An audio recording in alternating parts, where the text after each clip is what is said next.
నమస్తే ఫ్రెండ్స్, నా పేరు సాయి కృష్ణ ఆజాద్, సుప్రీంకోర్టు అడ్వకేట్. ముఖ్యంగా దాదాపు 20 ఇయర్స్ నుంచి 20+ అండి. దీని నుంచి అనేక ఫ్యామిలీ కేసులు మేము చేస్తూ ఉన్నాము. ముఖ్యంగా ఎన్ఆర్ఐ కేసులు కానీ ఇవన్నీ చేస్తూ ఉన్నాం.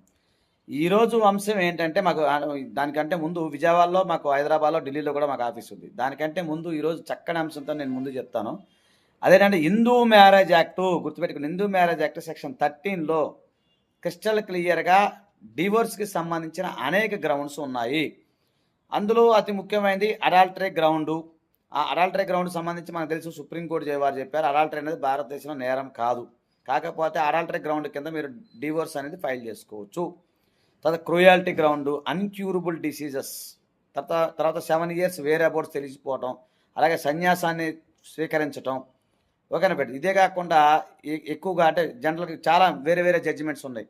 అంటే కాపురానికి రమ్మని, అంటే వేరే కాపురం పెట్టమని బలవంతం చేసిన, భార్య స్నానం చేయకపోయినా మురికిగా ఉన్నా, ఫుడ్ పెట్టకపోయినా, 10 మందిలో అవమానం చేసిన, ఇలాంటివి కూడా మీకు డైవర్స్ వచ్చే అవకాశాలు ఉంటాయి. కాబట్టి దయచేసి వీడియో అందరికీ షేర్ చేయండి. థ్యాంక్ యూ, నమస్తే, జై హింద్.